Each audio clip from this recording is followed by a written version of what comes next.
imaginez un homme dont les mains tremblent sous le poids des années et dont les yeux se voilent à force de scruter la bougie tremblotante. Il a tout donné. 30 années de son souffle, de son sang, de son âme, pour forger un monument d'ombre et de lumière, fort de 50 000 vers. Il s'attendait à la reconnaissance d'un roi. Il espérait l'or promis par son souverain pour mettre sa famille à l'abri du besoin. Mais le monde, vous le savez aussi bien que moi, paie souvent l'or de nos sacrifices intimes avec la monnaie de plomb de l'indifférence. Il ne reçut qu'une poignée d'argent dérisoire. Cet homme est mort dans la misère, le cœur lourd de l'ingratitude des puissants.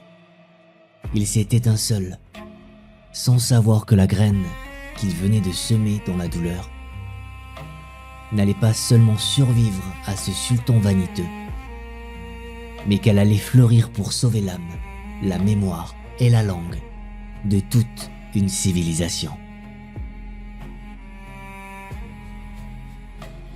Parfois, nos plus grandes victoires nous sont invisibles. Elles éclatent bien après notre départ, silencieuses et grandioses. L'œuvre de cet homme fut un véritable miracle. À une époque où le vent de l'histoire soufflait si fort qu'il effaçait les identités, à une époque où la langue arabe recouvrait tout l'Orient comme un majestueux manteau de sable nouveau, comment un seul poème a-t-il pu résister?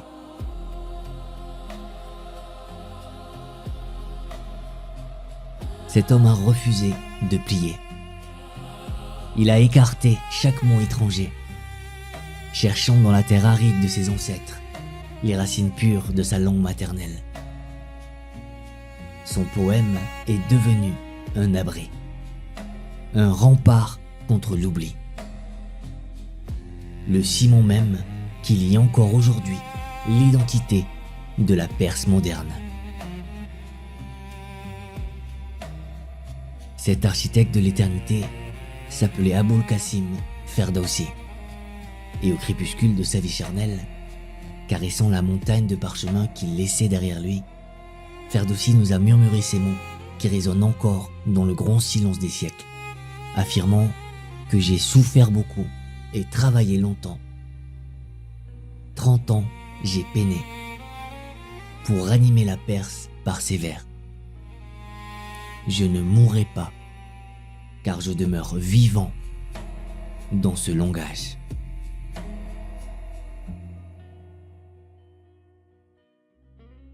Et ce langage, cet espace où la douleur se mue en beauté, je vous invite aujourd'hui à l'habiter avec moi.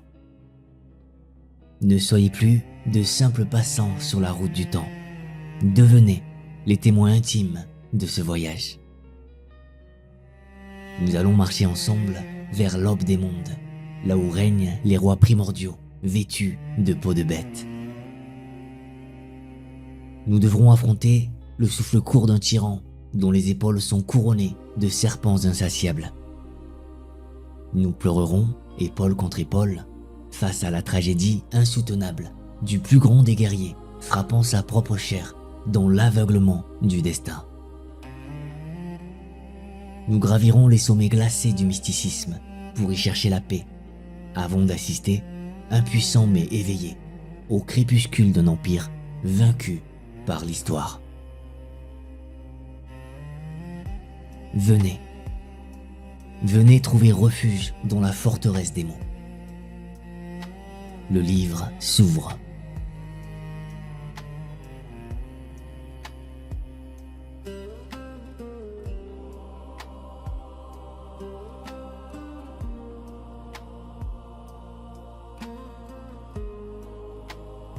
Remontez avec moi à l'aube des temps. Le monde est encore brut, silencieux, drapé dans les brumes de l'innocence. Keyumars, le premier roi, règne depuis les hautes montagnes, vêtu de la peau des bêtes, à l'écoute du battement de cœur de la terre. Puis vient Hushang, qui arrache l'étincelle du feu au ventre noir de la pierre, offrant à l'humanité sa toute première lumière dans les ténèbres. Et enfin, le grand Jamshid s'élève, un roi solaire. Sous son règne, la mort semble reculer, la maladie s'efface, et le monde entier baigne dans un âge d'or absolu. Mais prenez garde, la lumière aveugle celui qui la fixe trop longtemps. L'orgueil s'empare de Jamshid. Il se tourne vers le ciel, non plus pour prier, mais pour s'y comparer. Il se proclame l'égal de Dieu. Et à cet instant précis, le phare, cette grâce divine mystérieuse qui légitime les rois et couronne les âmes justes, l'abandonne. Comme un oiseau effarouché par l'arrogance d'un homme. C'est une loi immuable de notre univers. Chaque fois que l'ego d'un homme prétend toucher les astres, il creuse en réalité l'abîme par lequel le mal absolu va s'engouffrer.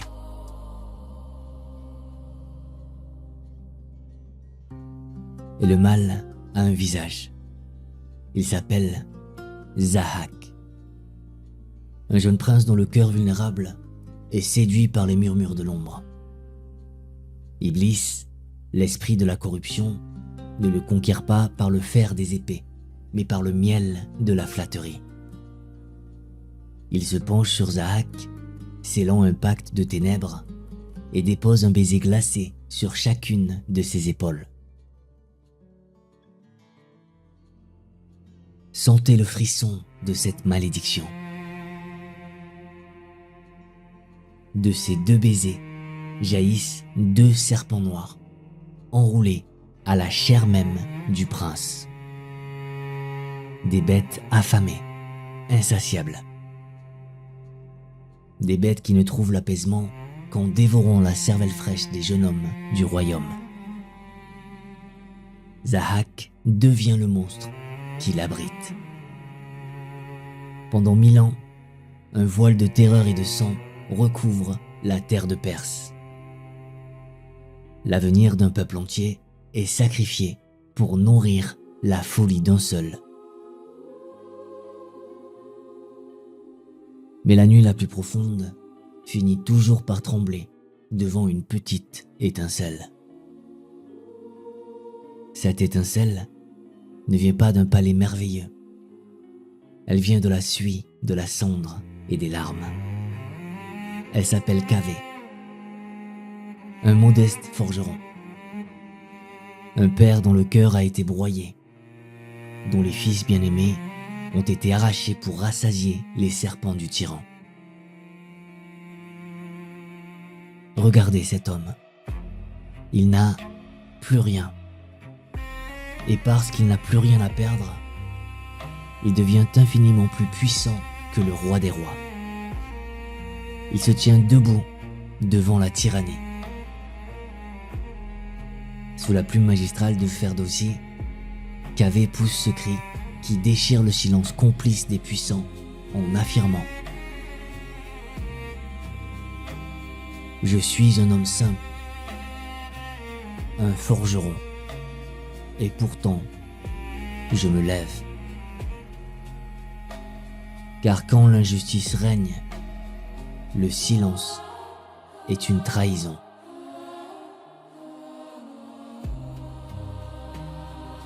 Il arrache son tablier de cuir de son torse meurtri. Il le hisse au bout d'une lance. Ce misérable bout de cuir usé par les braises devient l'étendard d'un peuple entier, le drapeau sacré de la dignité retrouvée.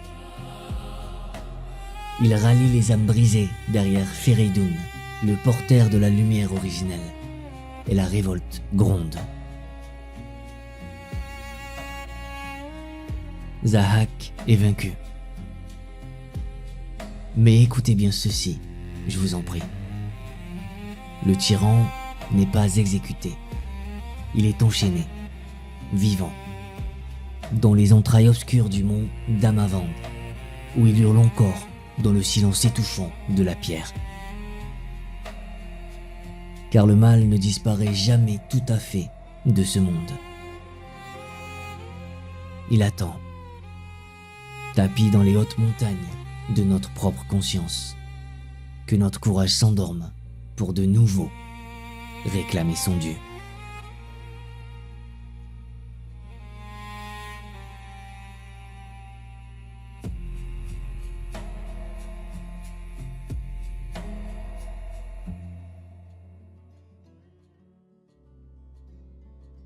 Avez-vous déjà songé à la malédiction qui pèse sur ceux qui ne peuvent être vaincus?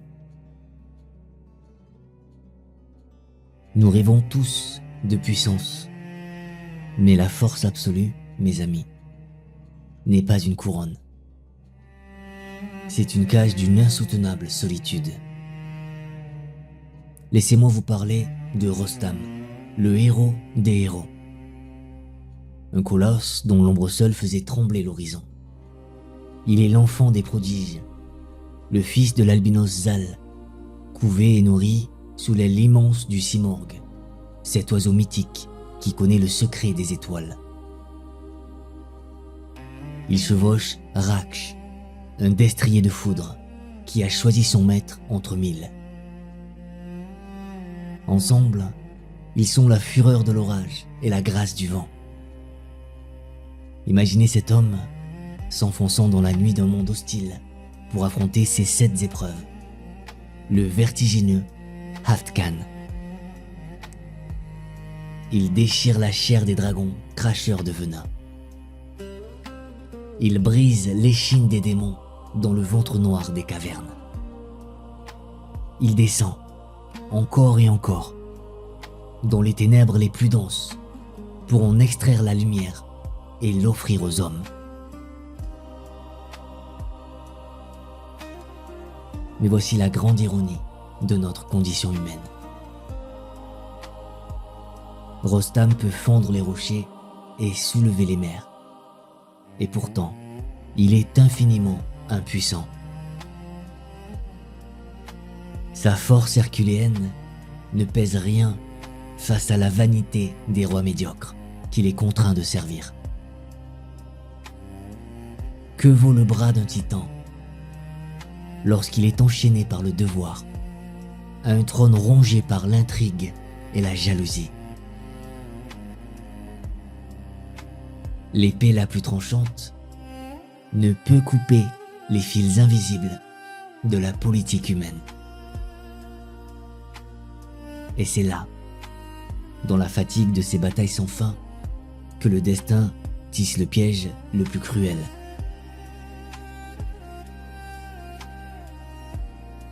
Au cours d'une halte volée à l'éternité, Rostam s'unit à la princesse Taminée, une parenthèse de tendresse, un souffle. De cette étreinte naît un fils, Sorab.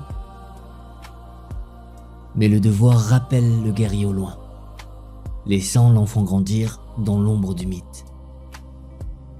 Sorab devient un prodige à son tour, une réplique vibrante de ce père idéalisé.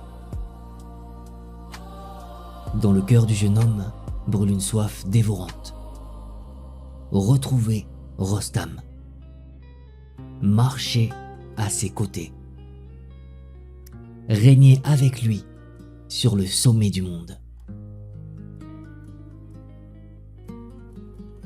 Mais les cieux sont aveugles et le cœur des hommes l'est encore davantage. Les machinations du roi attirèrent l'armée du père contre l'armée du fils. Sur le champ de bataille, sous le ciel de fer, ils se font face. Ils s'observent, se mesurent, s'affrontent. Ils ne se reconnaissent pas. La rumeur assourdissante de l'orgueil et de la guerre couvre la voix intime du sang. Le combat est apocalyptique. La terre tremble sous leurs assauts.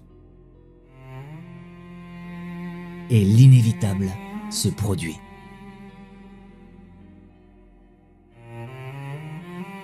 Sentant sa gloire vaciller face à la jeunesse indomptable de son adversaire, Rostam rassemble toute sa rage antique. Il frappe. Le coup est fatal. Sohrab s'effondre dans la poussière, la poitrine ouverte à la mort.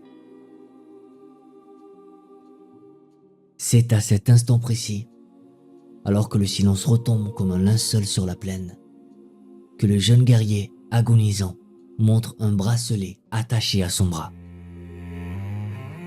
Le sceau de Taminé, le symbole que Rostam lui-même avait laissé pour l'enfant à naître.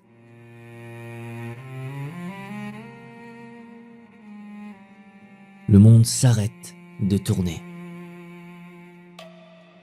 Rostam tombe à genoux. La force la plus immense de l'univers vient d'anéantir sa propre semence.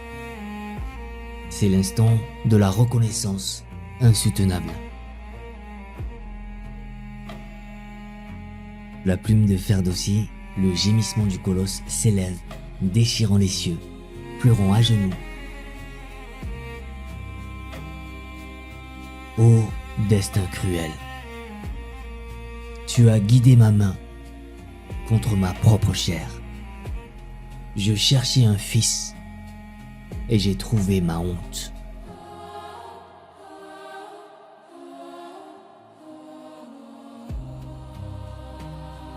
Regardez-le, le grand Rostam, le titan invaincu, berçant le corps sans vie de son enfant mort, hurle son désespoir aux nuages lourds. L'antidote qui aurait pu le sauver n'arrivera jamais à temps.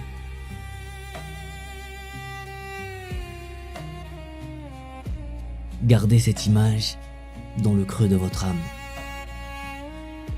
Ne sommes-nous pas tous, parfois, les artisans de nos propres tragédies?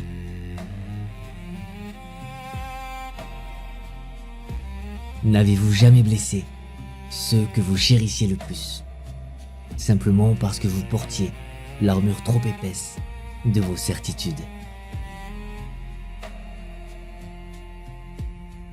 La plus grande force du monde ne peut rien contre sa propre ignorance. Et la main qui frappe dans la nuit finit toujours par arracher une part de son propre cœur.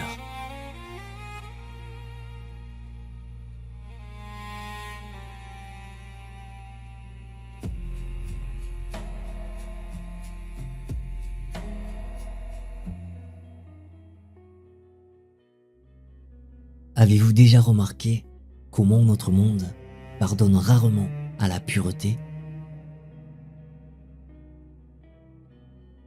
La noirceur tolère les ombres, la boue accepte la poussière.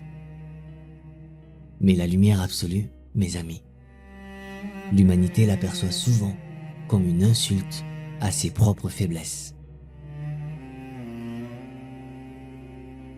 Je veux vous raconter l'histoire d'une âme trop vaste, trop claire, pour les palais étriqués des hommes. Je veux vous parler de Siavash, le prince incorruptible. Il était l'incarnation même de la noblesse d'âme, traversant l'existence comme un miroir sans teint. Mais dans les couloirs obscurs du pouvoir, là où rampent les désirs inavouables, sa belle-mère, Soudabé, posa sur lui un regard de fièvre. La luxure murmura à son oreille. Et face au refus inflexible du jeune prince de souiller le lit de son père, l'amour éconduit de la reine se mua en un poison redoutable, la calomnie. On l'accusa du pire, l'agression, la trahison. Les mensonges d'un orgueil blessé devinrent des poignards mortels. Que faire face aux mensonges quand ils portent une couronne? Siavash ne s'abaissa pas aux intrigues. Il choisit l'Ordalie, la terrible épreuve par le feu. Sentez la chaleur brûlante sur votre visage. Imaginez ces deux montagnes de braise, ces flammes rugissantes qui s'élèvent pour dévorer l'oxygène, rendant le ciel noir de fumée. Un couloir de feu où même l'air semble se consumer. Et là, apaisé, monté sur son destrier noir, le prince s'avance. Il ne tremble pas. Écoutez le grand poète Ferdowsi prêter sa plume à ce moment de grâce vertigineuse lorsque Siavash murmure à la face du monde: si mon cœur est pur, le feu ne me touchera pas, car la flamme s'incline devant la vérité.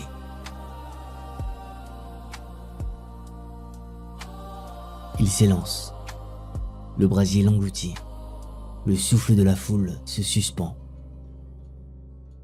Puis il reparaît, intact, lumineux, souriant. Le feu, infiniment plus sage que le cœur des hommes, a refusé de mordre l'innocence. Pourtant, la victoire de la vérité est souvent une île solitaire. En observant les visages stupéfaits de la cour, Siavash comprend, avec une mélancolie infinie, que l'Iran, sa patrie, est malade de ses propres ténèbres. Il ne peut plus y vivre. Il choisit l'exil et s'enfonce vers le Touran, la terre ennemie.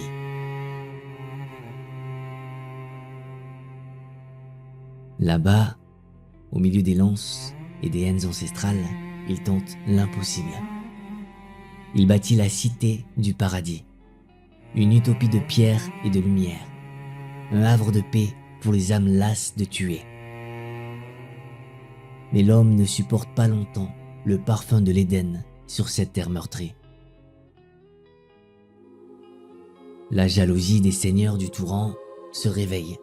Elle rampe, insidieuse, jusqu'aux oreilles du tourmenté roi, Afrasiab. La trahison frappe. Siavash est livré, désarmé, exécuté sans pitié.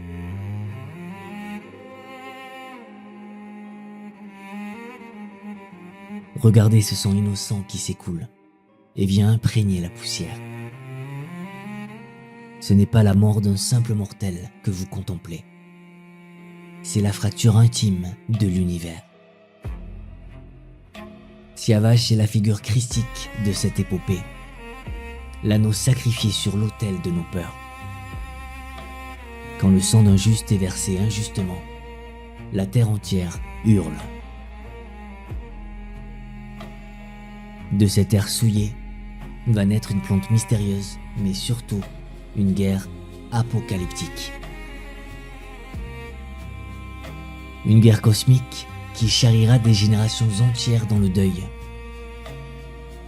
La lumière de l'Iran et les ténèbres du Touran vont s'entrechoquer dans un cycle infernal de vengeance. Tout cela parce qu'un jour, la beauté pure a été assassinée.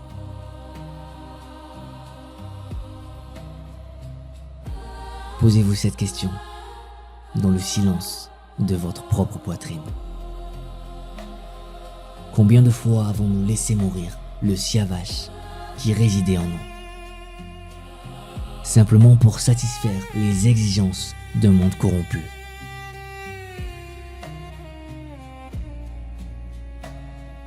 La pureté sacrifiée ne disparaît jamais vraiment. Elle hante nos champs de batailles intérieurs, réclamant justice jusqu'à la fin des temps.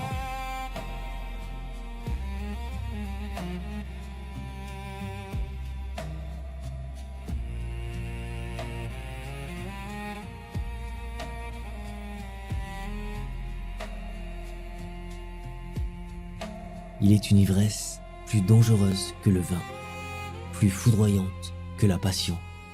C'est l'ivresse du sommet. Que faites-vous, je vous le demande, lorsque vous avez conquis le monde entier? Lorsque chaque genou ploie devant vous, lorsque vos ennemis ne sont plus que cendres éparpillées par le vent, et que votre nom fait trembler les étoiles elles-mêmes. La plupart des hommes s'assoient sur leur trône, s'y agrippent jusqu'à en avoir les jointures blanches, et finissent étouffés par la poussière de leur propre grandeur. Mais il existe une autre voie, la voie de la lucidité vertigineuse. Laissez-moi vous présenter Kei Koshiro, le fils du pur Siavash, le roi philosophe. C'est lui qui, d'une main ferme, referme le grand livre de sang. Il met fin à la guerre interminable entre l'Iran et le Touran. Il détruit l'ombre écrasante d'Afrasiyab, vengeant enfin le fantôme de son père. Sous son règne, l'Empire respire. Une paix absolue, vibrante, s'installe. Le monde baigne dans une lumière de miel. Kei Koshiro a tout accompli. Il est au sommet de la plus haute montagne du pouvoir humain. Et c'est précisément là, dans cet air raréfié de la gloire absolue, que son esprit s'éveille. Il contemple son empire. Il sent le murmure insidieux de l'ego commencer à glisser dans ses veines. Il se souvient de Jamshid, le roi solaire brisé par l'Ibris. Kei Koshiro comprend alors une loi universelle d'une beauté tragique. Le pouvoir prolongé n'est qu'un long tissage de l'âme. Rester roi ne serait-ce qu'un jour de trop. C'est prendre le risque infini de se corrompre.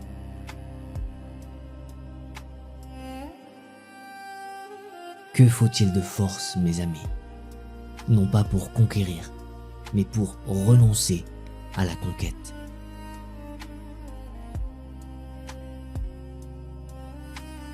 Un matin, drapé de silence, il convoque sa cour ébahie. Il retire sa couronne, lourdement ornée des chagrins de la terre, et la dépose doucement. Il fait ses adieux. La stupéfaction fige les visages. Les pleurs déchirent les tapisseries d'or. Mais lui, serein comme un lac sans rides, justifie son départ en déclarant avec la grâce tranquille du poète Ferdowsi que j'ai accompli ce que j'avais à accomplir dans ce monde. Il est temps pour moi de me tourner vers l'autre rive. Il se détourne du palais. Accompagné de quelques fidèles, il marche vers les confins du monde, vers les montagnes sacrées aux cimes d'argent. L'ascension commence. Le froid mord la pierre. Le ciel blanc descend engloutir la terre. Et là, dans une tempête de neige absolue, Kei Koshiro ne meurt pas. Il s'efface.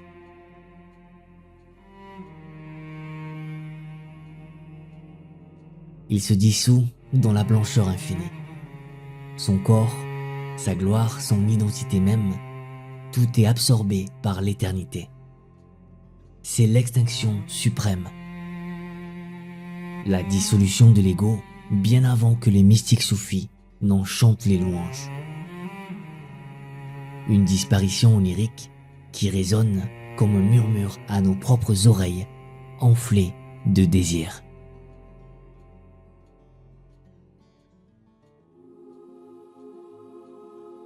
Il n'y a pas de plus grand triomphe que de savoir s'en aller. Savons-nous, nous aussi, quitter la scène de nos propres victoires, avant que l'orgueil ne nous transforme en tyrans de nos propres vies. L'art véritable n'est pas de bâtir un empire éternel, mais de savoir quand devenir neige et laisser le silence recouvrir nos traces.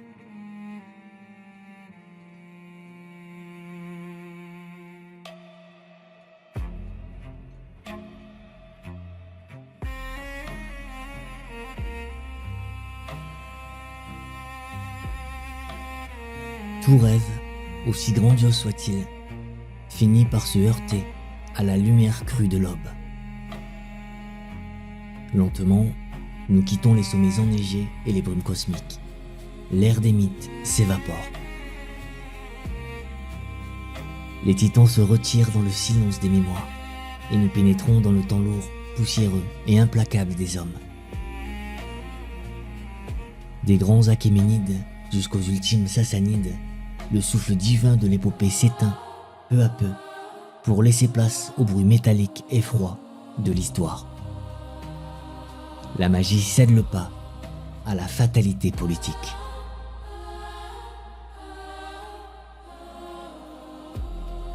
Savez-vous comment meurt un empire? Il meurt rarement dans un fracas de gloire, sous un ciel déchiré par des affrontements célestes. La chute est, le plus souvent, d'une effroyable banalité.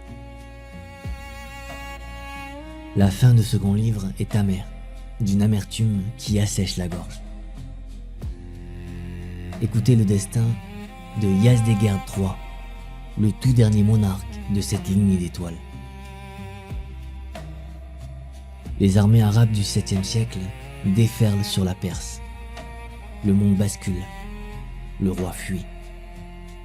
Il court, traqué, épuisé, dépouillé de sa superbe souveraine. Le maître du monde n'est plus qu'une ombre frissonnante, cherchant asile dans un modeste moulin. Et c'est là, dans la pénombre étouffante, parmi la poussière de blé et le grincement triste de la meule, qu'il trouve la mort. Il n'est pas foudroyé par un héros légendaire. Il est poignardé, lâchement, misérablement, par un simple meunier, aveuglé par l'éclat de ses derniers bijoux. Le descendant du soleil, égorgé dans l'obscurité, pour quelques pierres froides. Sentez-vous la tristesse infinie qui coule alors de la plume du poète. Ferdowsi ne cache pas ses larmes. Il pleure l'effondrement de la Perse antique. Il contemple le grand sablier de l'univers, dont le sable impitoyable engloutit, avec la même indifférence, les palais de marbre, les couronnes d'or et les os des rois. Rien ne résiste. Tout ce que nous bâtissons avec nos mains fiévreuses, le temps le réduit en cendres et l'éparpille aux quatre vents de l'oubli. Alors, face aux ruines fumantes de son propre monde, Ferdowsi nous offre ce constat d'une sagesse désabusée, nous avertissant que le monde est un pont. Traverse-le, mais n'y construis pas ta demeure.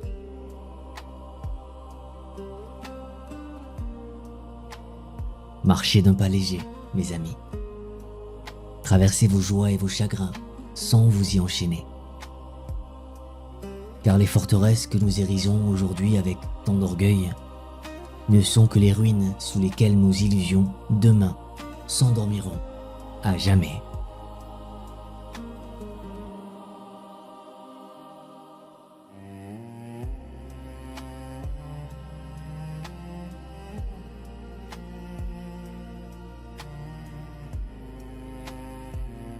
Regardez derrière vous l'espace d'un souffle.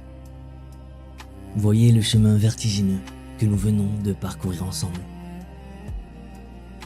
Nous avons marché dans les cendres tièdes des rois consumés par leur propre orgueil. Nous avons caressé le cuir rugueux de l'étendard d'un simple forgeron, dont le courage était plus vaste que les palais. Nous avons essuyé les larmes de sang d'un père invincible, effondré sur le corps de l'enfant que ses propres mains venaient de briser. Et nous avons contemplé, dans le grand silence blanc des cimes, l'effacement volontaire de mon arc, dissous dans la neige de l'éternité. Tout cela n'est plus. Le vent a balayé les armées. Le sable a recouvert les trônes d'or. La chair s'est faite poussière.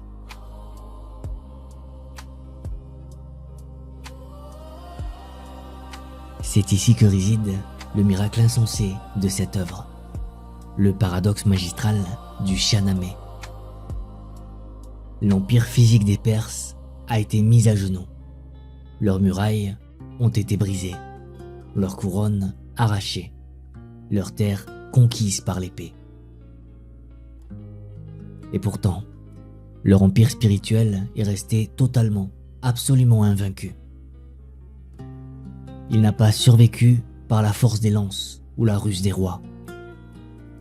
Il a survécu parce qu'un homme, seul, a décidé de l'enfermer dans l'ombre lumineux de son langage. L'âme de tout un peuple est là, intacte, respirant encore à travers les mots de Ferdowsi. Le poète a vaincu l'empereur. La poésie a triomphé du temps.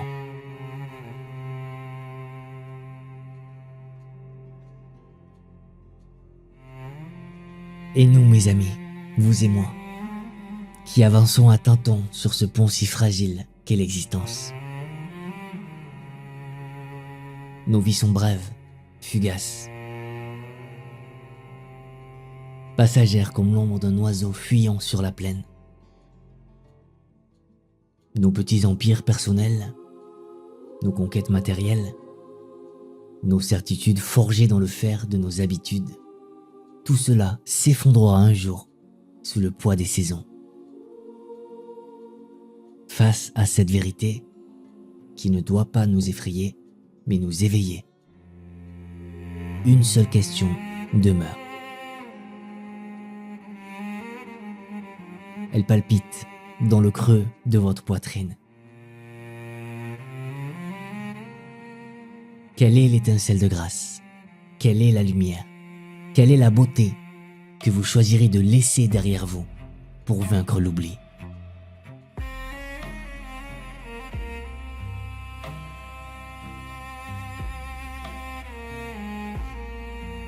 Prêtez l'oreille. Écoutez la voix du poète Ferdowsi traverser les millénaires pour venir se poser doucement sur votre épaule. Écoutez-le vous murmurer avec la tendresse de ceux qui ont tout compris que tu passeras et ta place sera vide, mais ce que tu auras accompli de beau demeurera.